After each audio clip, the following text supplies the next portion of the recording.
So, just to rewind, in a period of 369 days, so just over a year, I had a heart attack that should have killed me. I lost my job during the Great Recession. My car was repossessed and my home was foreclosed. Michael, man. All those things happened because I was burned out.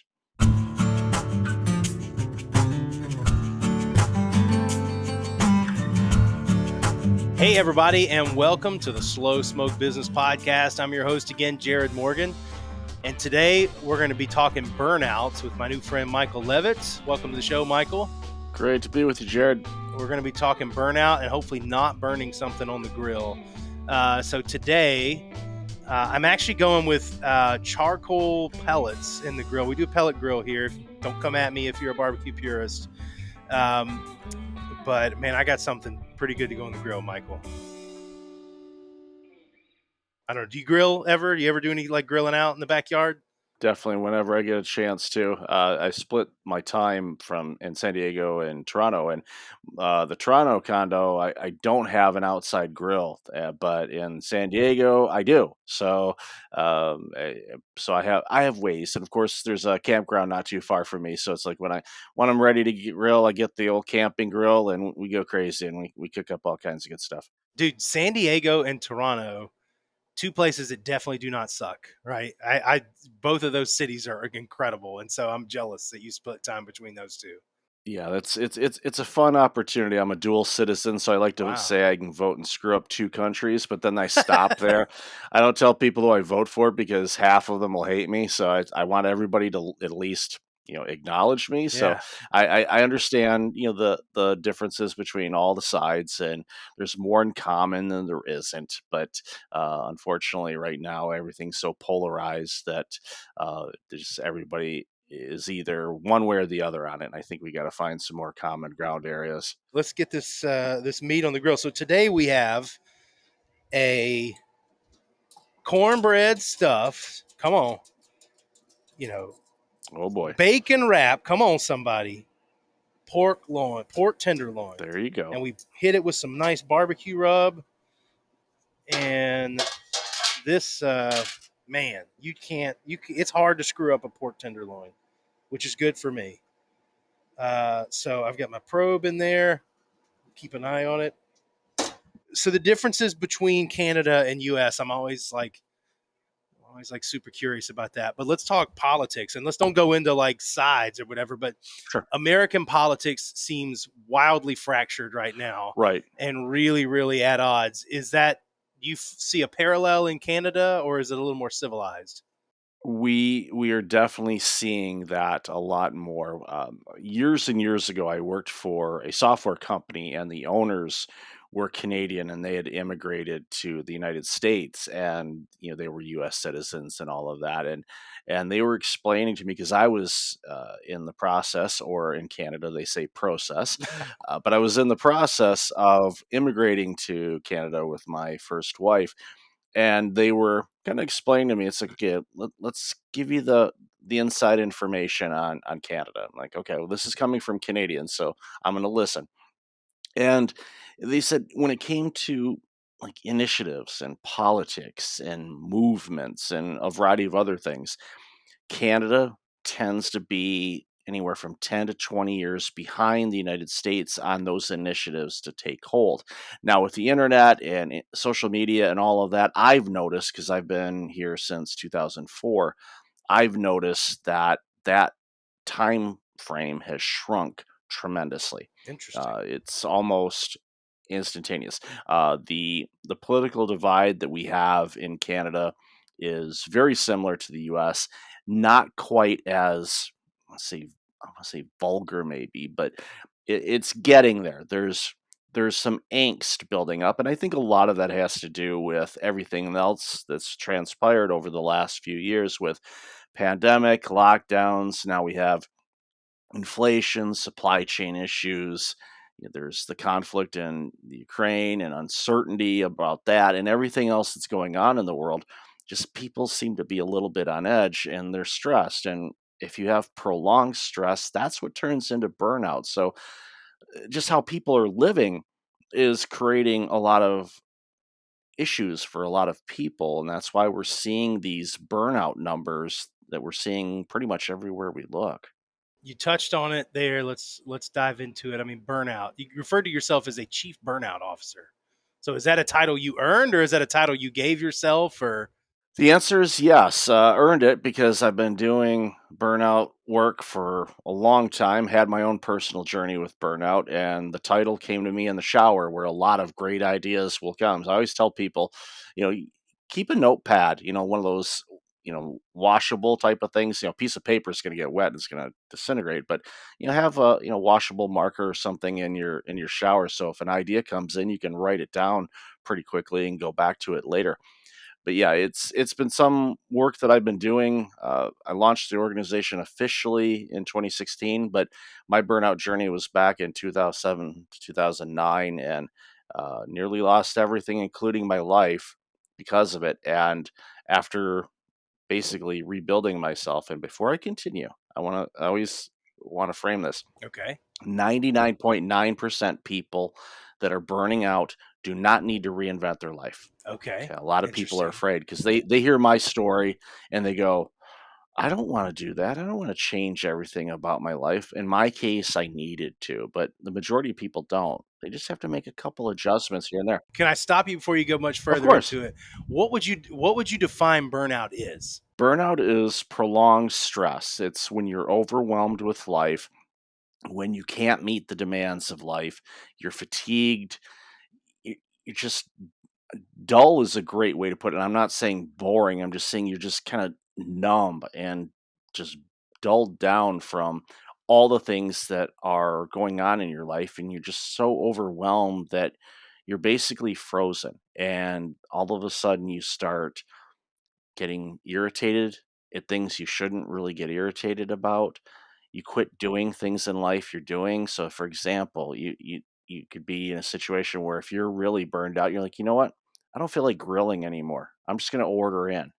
And you're like, wait a minute. I love to grill. Why don't I want to do this? And Right. those are some of the warning signs that I see a lot is when people stop doing things in life that they actually love doing because they say, well, I'm too busy, work's too busy. And those are just excuses. The reality is they're just so wiped out, they just don't feel like doing anything. Yeah. To me, burnout felt like, if I'm swinging a bat like a baseball bat, it's just not going as fast as it used to. And the things that I used to be really good at, I'm 20-30% less effective at, or maybe it takes me 20-30% longer to do something, or it just, and I'm making those numbers up, but it was just, you know, the difference between being very, very effective and being like it's just taken everything out of you to do things that you used to do second nature. And that's a great analogy. It's a tough thing to find yourself in because it's not always easy to dig yourself out of it. Yeah, it's difficult, especially as you're going through it because it doesn't happen overnight. It starts building up over time, and how long really depends on the individual. But I love your analogy on there where it's like, I normally could do this, and now I used to be a 300 hitter. Now I'm, batting 240 and I'm sitting on the bench, or I used to be Yep. leadoff. And it's frustrating. And then because you're frustrated, you say, well, I'm just going to work harder. And that's where you get in trouble because you're putting more emphasis into it. Right. And that more isn't that good. So it's a case where sometimes you just have to take a step back and go, okay, what's going on, and really have an understanding of what is actually going on in your world that's creating these situations, and also your mindset. That a lot of it is that, because I see time and time again when I'm working in an organization, there could be a couple people that are burned out and there's a couple other people in their department that aren't, and they're all doing the same work, but it's like, okay, in the same work levels and load and everything like that. And you go, okay, well, what's the difference? And you see that there's some other circumstances, sometimes in work, sometimes outside of work, that's adding to it. And it just, how people navigate through it differs. But ultimately, is once you realize that you're in this kind of state, it's best to just kind of take a step back, stop, and figure out where you're at, and start thinking, okay, where am I at now? Where do I want to be? what's that gap? Okay, what do I need to do in order to shrink that gap so I'm back to doing the things I like doing at the pace that I like doing them? And, that work can take some time, but it doesn't take a long time. Where the deeper work happens is figuring out why you burned out in the first place. Yeah, because that I mean, that's what I was getting ready to ask, and I want you to tell your burnout story. But let's dive into what you just said there. Are there some common threads or common themes that you see when you're giving some analysis to somebody who says they're burned out? Like, are there common? Oh, it's usually one of these three things, or is it always something different? It's usually the same two or three things. One, how are they sleeping?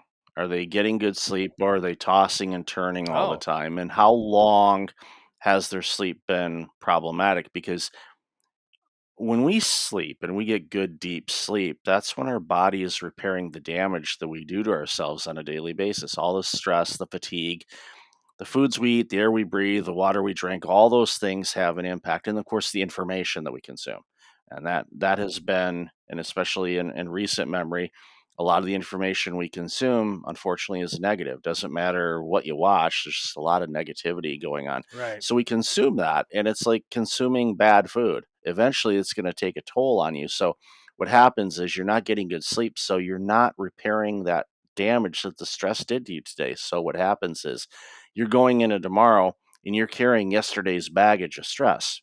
And now you're picking up new bags of stress from today. And that starts piling up. And that's when you start having more mental and physical challenges. And, it can be a real big health scare. And when I share my story, I'll let you know why I say that.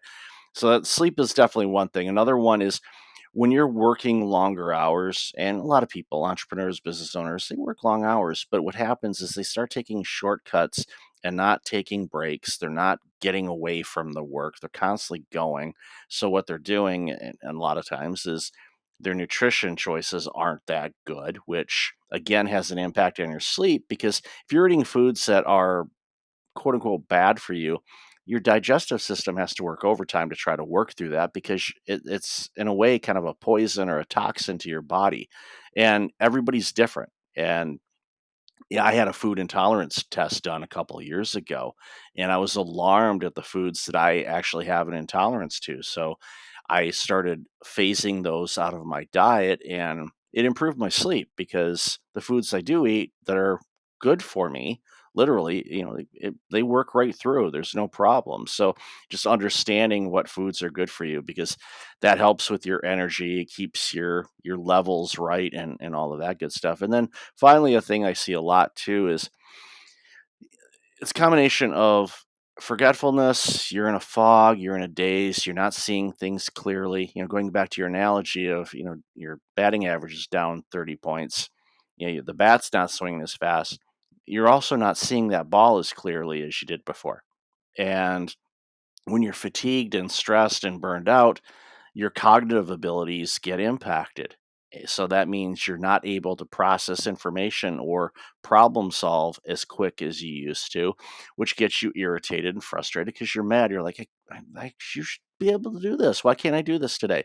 So that just starts piling on. So I tend to see those things all kind of combine together when people are burning out. I mean, that's so fascinating, and I can't. I did not expect for you to say sleep that overtly, but it makes perfect sense, right? And you led with that, right? It's such an interesting, so when someone says I'm burned out, the knee jerk reaction is like, oh, you're working too hard, right? And they might it's work, work, work, or whatever. And that's obviously a part of the equation, but it's so interesting to talk about sleep, you talk about diet, um, how those can contribute to those things too. I think, when I was younger, I mean, just like everybody, like I could go 18 hours busting my butt on nothing but coffee and, like an occasional bite of a pizza slice or something and great. And now I'm 40 and I'm like, oh, I think that casserole had dairy in it, Hmm. and I'm feeling like not great. Right. And so I think as you get older, you get a little more susceptible to that stuff too. But, you know, I think it sneaks up on you. And for some people, I guess how do you realize what is, I mean, we talked about the batting average in that analogy, but do you have any kind of tips and tricks for people to identify burnout when it's happening? This is either in yourself or in your colleagues or loved ones. If you notice they're not their normal self, and what I mean by that is, let's say, and I'll use a real life example. I was a season ticket holder for the Detroit Tigers because I lived in the Detroit area prior to my burnout journey. And the beautiful thing about being a season ticket holder, that's why I love the baseball analogy, is you buy the tickets, you get the parking, you get the food vouchers, you get the beer vouchers. You just got to show up. You could leave your wallet at home. You've got everything. Right. As long as you got your ticket and the vouchers, you're golden. You just have to physically get there. And when I was at my most burned out state, I quit going to the games. And I love baseball. I love it. I mean, I've been a kid ever since when I was a little kid. I remember buying a pack of Topps baseball cards when I was, I think, 8 or 9 years old. Yes. And I opened them up. I looked at the back and I saw all the stats, and I was curious as to, okay, how do they get these stats? How do they calculate that? So I was able to figure it out. Didn't have a calculator, took paper, pencil, figured out how to do it. And my first career was actually accounting. So I Oh, blame baseball cards for that. So I was always inclined to, kind of dig into the numbers and look at that. Now I haven't been an accountant for a long time and absolutely despise even thinking about doing any type of accounting stuff. It's like, oh no, I don't want, no, no, no, no. And I'll follow that. Somebody else do that, please. sure. But I quit going to the games. So if you're quit doing things you like doing, you're like, I don't feel like doing that. You got to ask yourself, okay, why don't I feel like doing that? Is it just because it's ran its course? Maybe you were into doing something and now you're like, yeah, I don't feel like doing that. That's fine. But if you start noticing it time and time again, that is a big, big warning sign. Yeah. But side note, Padres or Blue Jays, are you adopting either one of those teams going back and forth? Padres for sure. I love what they're doing. Not a ton of points for being a Padres fan at the moment. That's easy. Yeah. So, there's, they've done a lot of moves and their ownership obviously wants to win. So they're spending a ton of money on things and all of that. But, they've got, the Dodgers in their division and there's Oh other yeah, in the Giants and so it's not going to be easy. You can spend all the money in the world, doesn't mean you're going to win. You can ask the New York absolutely. Yankees all about that. They've done that for years. That's the Mets. Ask the Mets. Yeah, the Mets do the same thing. You throw a bunch of money at it, and you think it's gonna. No, doesn't always work that way. So, and the Jays are decent. We're gonna see, but again, they're in the same division with the Yankees and the Red Sox. So good luck. Right. Both teams are in very difficult divisions, and they just have to. If everything lines up, they'll be good. But yeah, I love the game. I love watching. I love going to games when I can. When I travel and I do a bunch of travel, I try to if there's a game going on while I'm in town somewhere, then I'll go. And last year I went to Braves game and there was somebody else. Then I also went to it was playoffs. I was in Phoenix and the Suns were playing Oh and wow. I thought it was like Game 7. There was like not the quarter. I think it was the quarterfinals. Game 7. Got a ticket. Went in there and. They were down by 30 at halftime, so I'm Whoa. like, "Ooh, maybe I'm not good luck for this team." Ooh, wow, Yeah. sorry. It's like, sorry about that. I was like, it was bad. They could not. I, from my ankle, that basket was warped because nothing was going in, and Dallas was hitting Oh God. everything. But yeah, that was fun. But yeah, when I travel, if there's a sporting event in town, I try to line it up, so it's good. Nice. So I'm checking the port here. So this we actually froze this one and defrosted. So I think it was a little colder than normal in the middle. So it's gonna take a little bit longer than normal.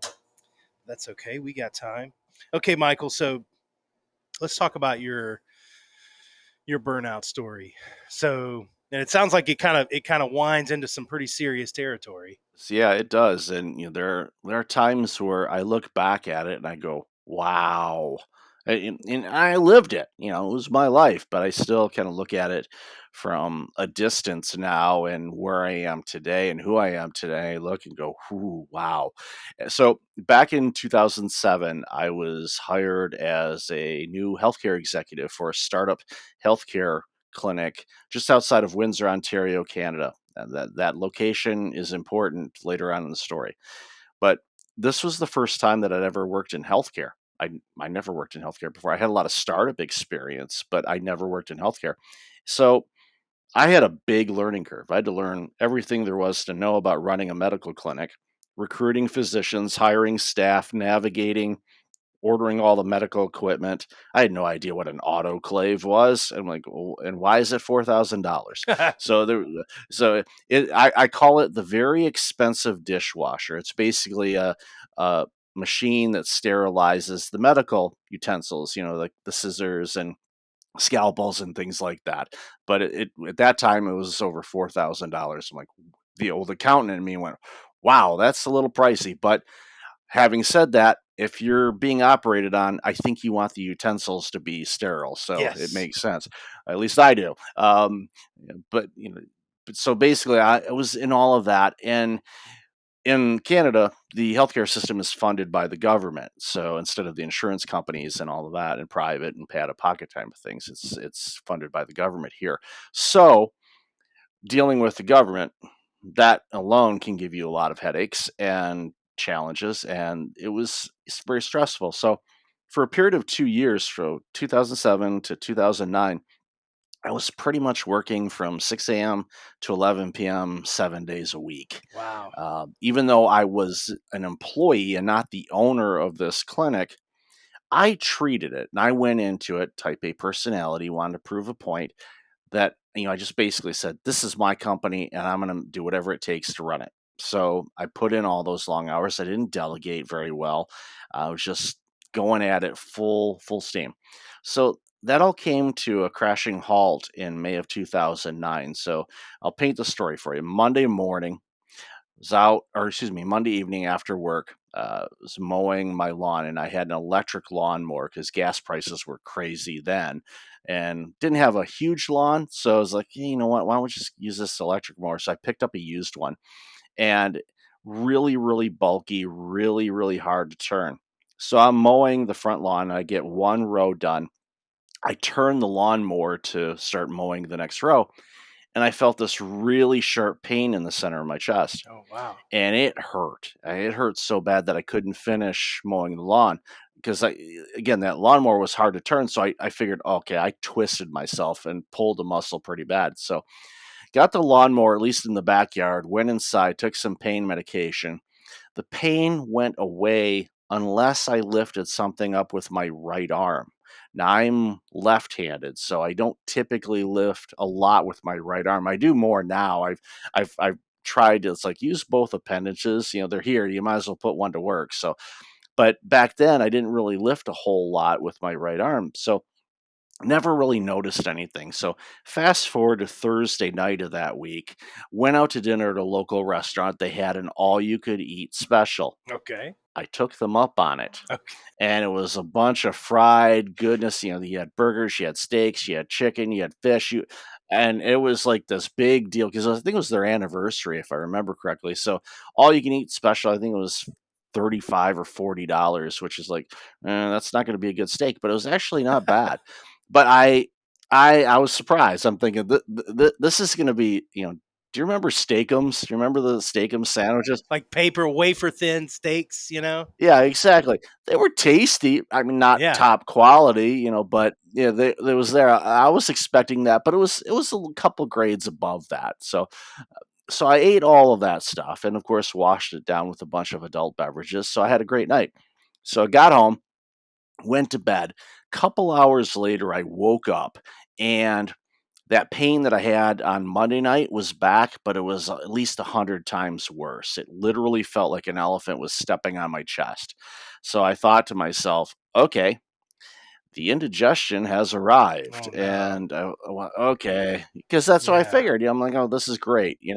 I ate way too much. So found some Tums in the bathroom, ate some, was able to go to sleep. So Friday morning, I wake up. That pain that I've been feeling occasionally when I did anything with my right arm was persistent. It wasn't going away. And it was a dull pain. It hurt, but it wasn't like, oh, this is the worst pain ever. But it was just persistent. So went into the clinic, started working. After about 45 minutes, I said, okay, this is annoying. So I asked our lead physician, and I explained to him what was going on for the week. And he said, yeah, could you check it out? Listen, see if there's something going on, or maybe, write me a prescription or something, or maybe send me off for an x-ray, or just to see, if I pulled something. He said, well, let's listen. So he listened to my chest, and he thought, all right, well, we've got the EKG equipment here. Let's run a test just to make sure there's nothing going on. So they said, okay, that's fine. So they go back into the procedure room, and our lead physicians there, our nurse, and a couple clinical admin slash assistants were in there to help with the procedure. And all of a sudden, they start laughing hysterically and cracking sexual harassment jokes because their boss was taking his clothes off at work. So I'm stripped down to my underwear. They're cracking all the jokes. This was before Me Too and all of that. So Yeah. not that it was right then either, but it was. I was so embarrassed. I'm sure I was red as a tomato. And they're like, "All Yeah, right, all right, all right, we're all enough. pros Let's here. Yeah. let's yeah, exactly. So they hook up everything and they run the test and they look at it and they're like, this looks weird. So they thought, you know what? We're gonna disconnect everything and we're gonna run the test again to see because this doesn't look right. So they did everything. They hooked up all the electrodes again, ran the test again, and the test came back the same way. So they went, well, all right. So they called uh, Dr. Gina, who is the cardiologist at Hotel de Grace Hospital, and they explained to him, they said, well, send over the results.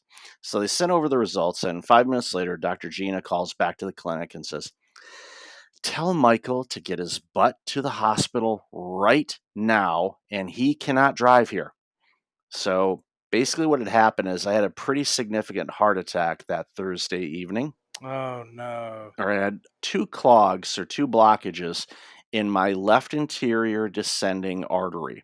Now, for those that aren't familiar with that particular artery in cardiology world, that artery has a nickname. It's called the Widowmaker Oh Jesus. because typically when you have a blockage or blockages in that artery and you have a heart attack, you're being viewed instead of seen.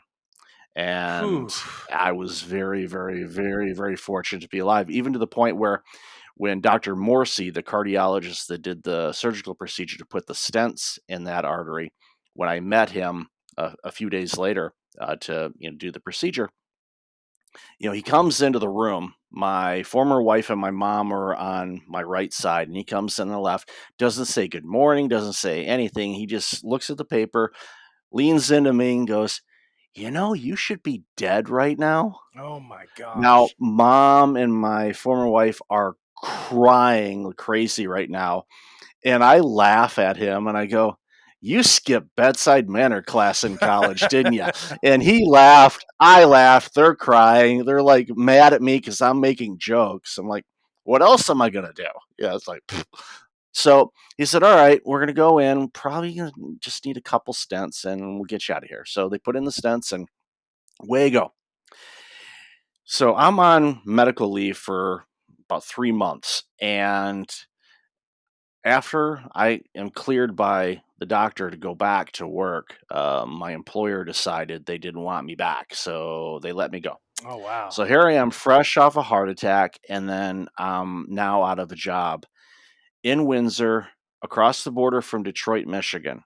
If you recall the time frame there, 2009, anybody remember the Great Recession? Oh geez. Yeah, Detroit was ground zero, Yeah, man. General Motors and Chrysler both had to be bailed out by the US government. Ford came real close.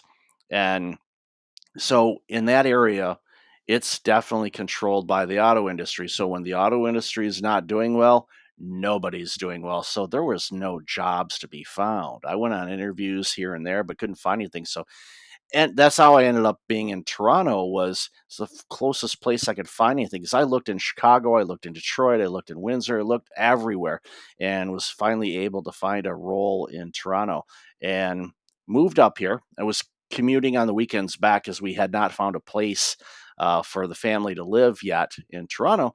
So I'm up at my new role for about a couple of weeks, and then I get a phone call from my oldest daughter, and she's crying, and she was 10 at the time. Couldn't understand her, and then finally got from her that the bank had come and they had repossessed our family vehicle. Oh no. Now, when you are on unemployment, and so many people unfortunately have experienced that at some point in their life, and you know what the pay is, it's nowhere near what you were getting before. And now I'm on heart medication with no insurance coverage. It was costing me $1,000 a month out of pocket. You got to make choices. Feed the family, take these medications to keep me alive, or make the car payment and the house payment. Well, you know what I chose. And we worked with our creditors, and we told them, we were upfront with them what was going on, and they were great. They gave us a lot of grace period, but unfortunately that grace period ran out. And of course, during that time, there was a lot of people going through similar situations and not being able to pay their bills because they were out of a job, the mortgage crisis, you name it. There's all kinds of things going on. So, fast forward, finally find a place to rent up in Toronto, move the family up, start unpacking, realized that we left the bunk bed ladder back at the old house that we were getting ready to list. We'd already had the realtor signed up and everything was getting ready to list. So, I was like, well, I'm going back the next weekend to visit with some friends, and then I'll just swing by the house and grab the ladder and anything else that we may have left behind. So I had the visit, and then I went to the house, and I opened up the front screen door, and I saw the largest padlock in my life on the door and a small sticker that said foreclosure. Oh God. I never got a letter from the bank that they were going to do that. So, just to rewind, in a period of 369 days, so just over a year, I had a heart attack that should have killed me. I lost my job during the Great Recession. My car was repossessed and my home was foreclosed. Michael, man. All those things happened because I was burned out. My burnout created those scenarios. I wasn't eating well. I was making mistakes at work. I definitely wasn't sleeping well. Jeez. And when all those dominoes fell at the same time, and it was the greatest thing that could have ever happened to me, because it gave me a second chance to really reevaluate how I was living my life, and I was obviously not living my life in a good way. And so like when I said the 99.9%, I'm the point one. And I had to. Now I could have not. I could have said, you know what? I survived all those things. I'm still standing. It's like, huh, I must be Superman. Great. Okay, let's go. I could have easily done that. I could have easily gone down the same path that I did before, not change a thing, not make any adjustments in my life, and just continued on doing my thing. I probably wouldn't be here if I would have done that. So I thought, okay, I need to go back and kind of reevaluate some things, and that took time. Hmm. It's not like we're going to go on a 21-day retreat, and I'm going to completely understand everything there is to know about me. Not knocking those. There's a lot of insights you can get if you do those things, but for me, it was, why was that important? Why did I want to run that organization that way? Why was it important to me to prove that? What was I trying to accomplish? Was it for my ego? Was all those things? And why did I eat those foods? Why did I do this? Why? But the thing of it is, what was really important, I had a really good friend at the time that told me this, and he encouraged me to do this deep dive. He said, "Do not be critical of yourself. Do not beat yourself up. Approach it as if you were a child learning about a new toy, and just, how's this work? How's this work? And just approach it that way. Why was that important to me? And come to grips with why it did. And it's like, okay, is that still important now, or how could I do that differently? And it was that gap analysis type of thing that we do. It's like, all right, where do I want to be? Where am I at now? Okay, what do I need to do to get to where I need to get to? And that was, again, a lot of work that I did. And after coming out of that and being a much better, healthier, happier, productive person, Yeah. I started noticing my peers in work and in the sector that I was working in were going down the same path that I did. I'm like, ooh, this isn't good. So I started warning them, and I didn't really share anything about what was going on with me because at that point it was still pretty personal. I'm like, you're gonna want to watch out for this. And no, no, I'm just gonna work through it. I'm just gonna work through it. I'll be fine. So I thought, you know what, I need to start researching this. And I thought, I'm going to write a blog about this and just kind of share some ideas on burnout. So I started doing some research on burnout and opened up that Pandora's box. Now, this is 2000, late 2014, early 2015, and realized, wow, this burnout thing is a pretty big deal. And obviously knowing now, I mean, there's just, it's, just exploded, unfortunately. But it started getting a lot of traction. And what I realized was, okay, there's some work to be done here. What can I do about this? And that's when the Yeah. idea of, well, maybe I should start consulting about this, talking about this, writing about this, because I've got this personal experience with it. I know how to solve it. I know the signs. I know what steps for people to take so they can create the life that's free from burnout and be able to do the things that they want to do in life, because life is too important to miss, and too many people, unfortunately, that are burned out are missing key components of their life. Gosh, Michael, what a story! Like, I mean, you essentially almost killed yourself with burnout. Um, so as you approached it, and I love your analogy of saying instead of beating yourself up and but looking at it like a child figuring out a toy and figuring out how things work. What I mean, you've talked about diet, you've talked about sleep. Are there things other than that? I mean, usually people think, okay, burnout, I need a vacation, right? Does time off and leisure time factor into that in a big way, or is that just kind of a cop out that people just default to? It tends to be a cop out unless they do some other things that, again, got them to that burned out state. Because when they take, and this is, you see this a lot of people are afraid to take vacation because they know that the mountain of work that they have is going to be even bigger when they get back. So they don't want to take time off. And I worked with a guy years ago that had not taken vacation time in almost a decade. And the way the things were set up in that organization, it made it next to impossible for him to do so. So one of the initiatives that we took on was, okay, we need to create some minions for you, and at least so that way you can step away from things. And it, it worked really well because I'm still connected, and I see him on social media. So he went from never being able to take a vacation and always working, and he worked in data quality and analysis and things like that, and managed the database for this organization, international, all that good stuff. So he went from not being able to take a vacation to, he takes a lot of time off because he's been there for so long. He's got a ton of vacation time built up. So what he does is a lot of charity bike runs. So I'll see Oh him. wow. Okay, he's riding his bike in Tibet, or he's in some northern mountainous region in Antarctica, I think. And I'm like, okay, yeah, that's a little bit different than trying to get him out of his office to at least go grab a cup of coffee. Something changed. It's like, well, we created the environment so that he could go on vacation and actually vacate from work. And organizations need to somehow figure that out.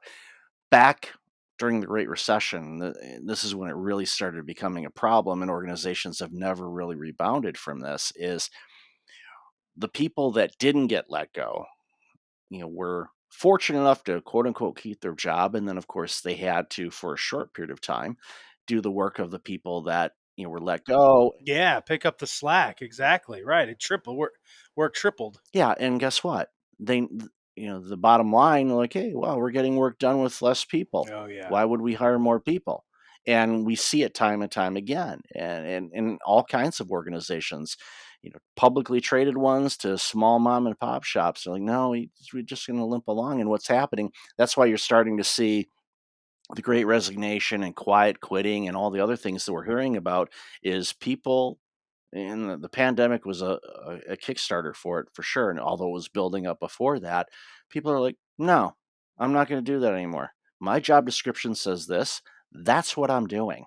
And it's much like the political divide that we have. There's a divide between employees and employers in some of these organizations, and it's not pretty, Yeah. and it's causing stress, and of course prolonged stress turns into burnout. So there's so many different ingredients going on right now, and it's a case of just, all right, let's take a step back and remind ourselves who we are as an organization, who we are as an individual, what's our mission, what are we trying to accomplish, who's our customers, what are we trying to do, and start building that accordingly. And I use the analogy a lot of when things are really messy in your life or really messy in your workplace or things like that, it's a lot like that junk drawer that we all have that's got all the Ah, little bits and pieces of crap, the that's right. stuff that we just, I don't know where to put this. I'm going to throw it in there. So eventually That's right. you can't open the drawer anymore because it's stuck because there's something that's hitting it. And you're like, "Ugh," and then you muscle the thing out and everything goes flying everywhere. And then you say some choice words and then you're like, all right, well, it's a case where a lot of us are dealing with these junk drawers that we haven't addressed these issues. So it's a case of, okay, let's take it out. Let's look at what we have and figure out, okay, does this still serve us, or should we get rid of it? Or why are we doing it this way? Well, we've always done it that way. Does that mean it's right? Right. No, No, not not necessarily. necessarily. So Exactly. it's and it's time consuming, and a lot of people go, "Well, we don't have time for that." Well, if you don't have time for that, then when you start making more and more mistakes, guess what? You're doing the job instead of doing the job one time, you're doing it 3 times. And they're like, "3? You did it wrong the first time. Now you have to undo what you did. That's the second That's time. right. Now you got to do it the right time." So at least 3 times. No wonder we're not getting anything done because we're doing things 3 or 4 times when we should be doing them once. And if why are we doing them right the first time? Well, there's all kinds of reasons for that. A lot of it's that junk drawer. So there's so many different ingredients that are factoring into why people are stressed and burning out and quiet quitting and quitting and just leaving outright because there's just all this junk that people have not been addressing for so long, and it's time to have those open, frank conversations. But again, approach it like a child and approach it with curiosity, going, okay, well, if we could do this differently, how would that look? And open that up. Yeah, it's so timely for everybody to hear this, and for me. So here's the ironic thing. This was a perfectly timed interview and episode for me. So for those that don't follow my story, I started a business, ran it for 15 years called Proctor U, great tech business. Very proud of the success we had. Mhm. And I have just retired from that business last week after 15 years. And when this episode airs, which will air in 2 weeks, so whenever you're hearing this, it's 2 weeks before we were recording this. When this episode airs, I will be taking the first vacation I have taken. That is, I'm going to take a 2 week vacation. It is the first time in my adult life I've ever taken 2 weeks off. And up until about a year ago, I had never taken a week off. I had only taken a couple of days here. And even if I went out of town, there was always like work in the middle of it. It was like a meeting or something that I was due for a day or two. And so there was never like time to really recharge. But what's been really, I think, really eye opening about your thank. And by the way, thank you so much for sharing your story.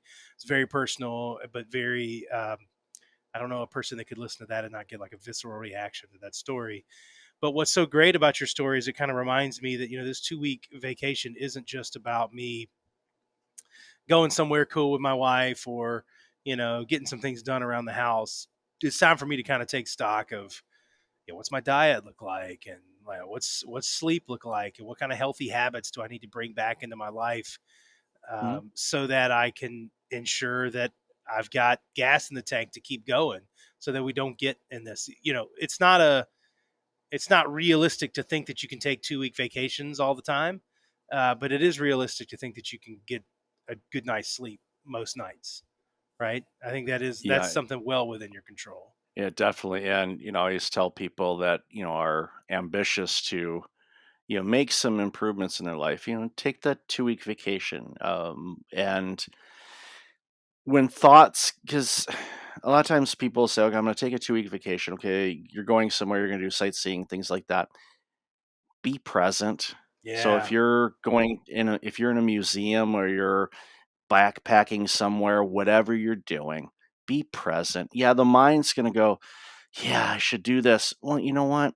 Keep a notepad and just like write it down real quick and then put it back in your pocket and you can go back to it later.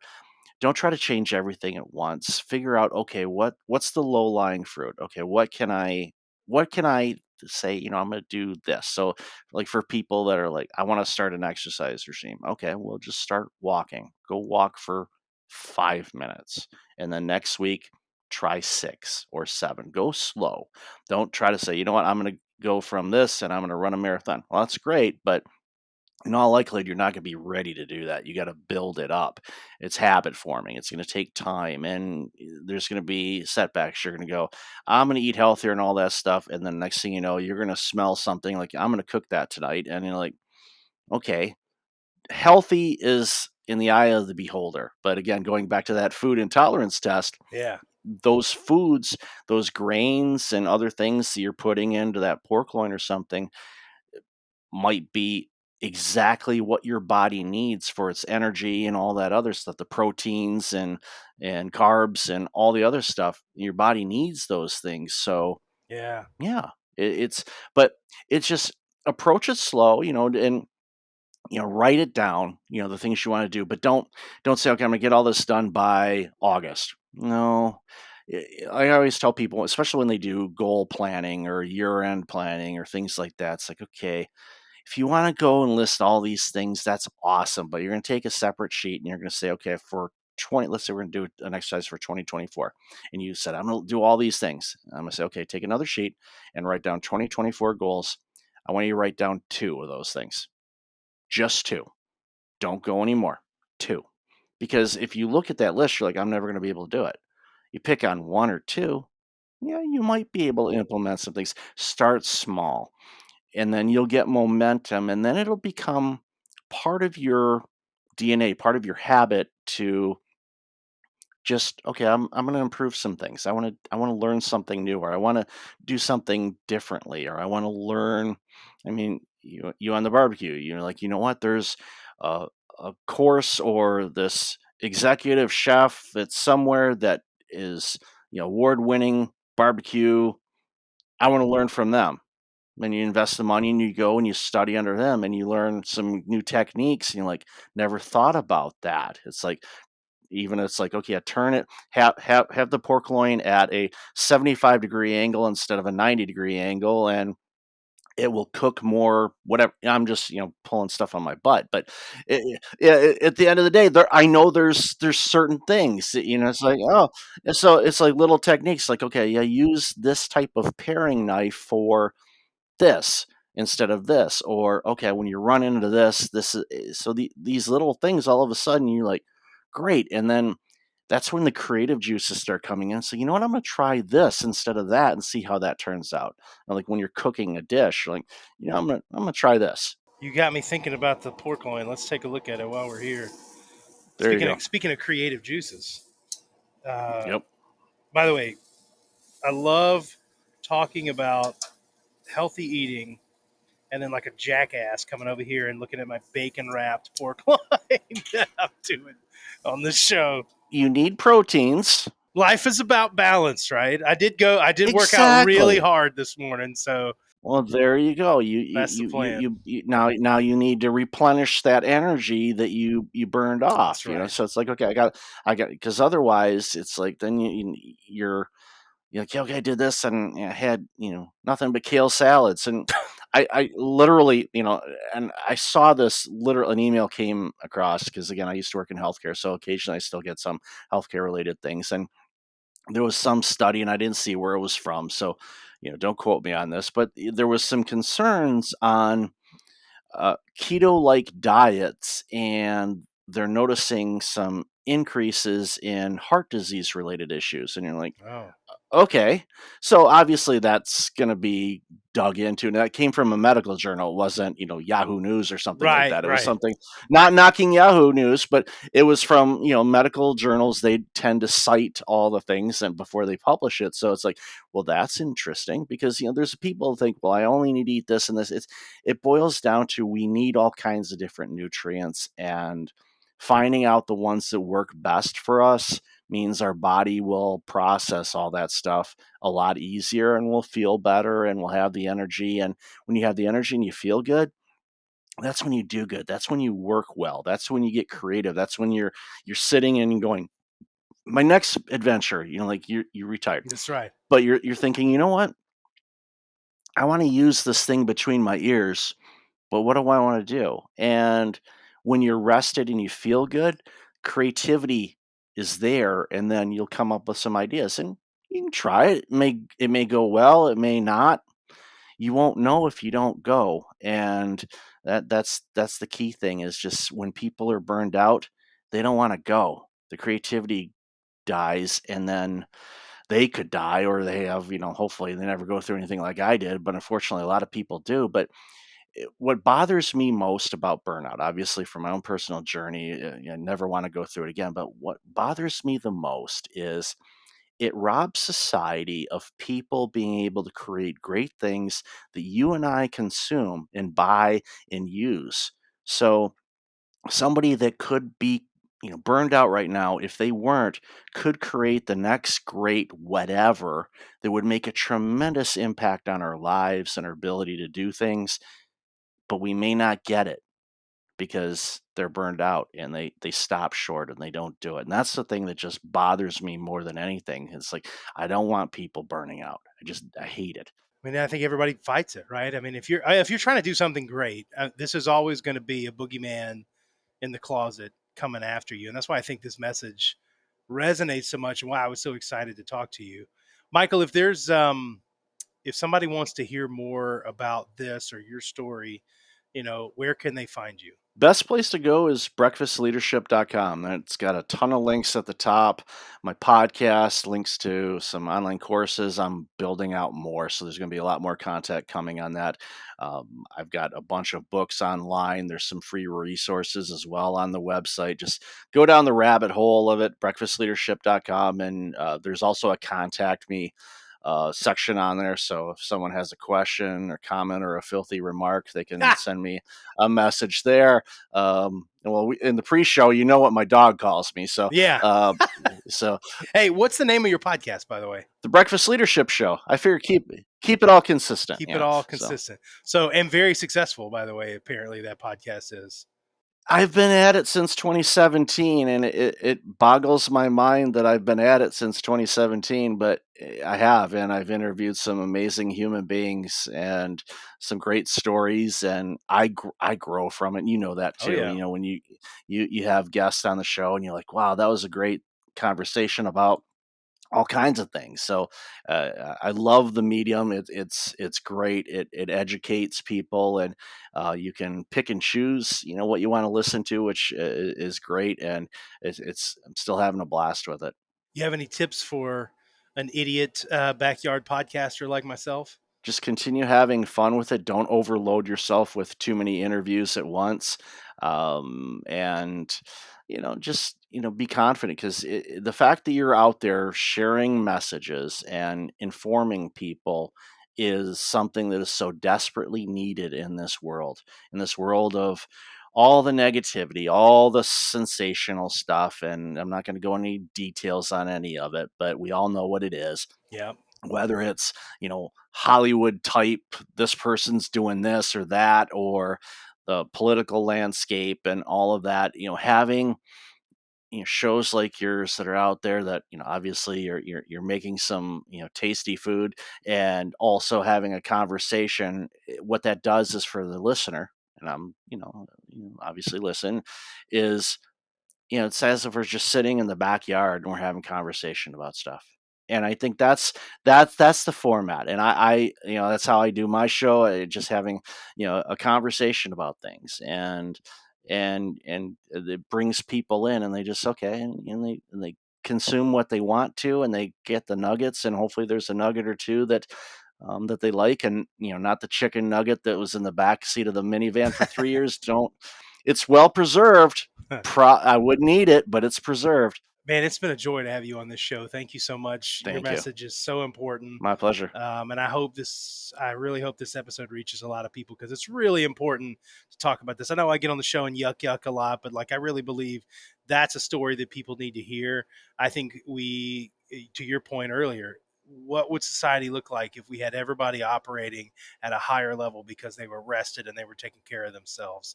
Just believe that to my core. So thank you for sharing that with us. Go check him out at Breakfast Leadership, the Breakfast Leadership Podcast, as well as his website. And you can also make sure you follow us online. By the way, we're at TikTok. We're on social media. We're at Instagram, Facebook. I said that like TikTok's not social media. I think so, right? It counts. It's not. I don't. Sadly to report, I don't do any of the dances, right? So if you're coming to TikTok for me, you're not going to get that. But if you will connect with us, we got some fun stuff on that. And make sure you subscribe to the show. Give us a good rating, and we'll see you next time. Thank you so much for being here, Michael. Thank you. Take care.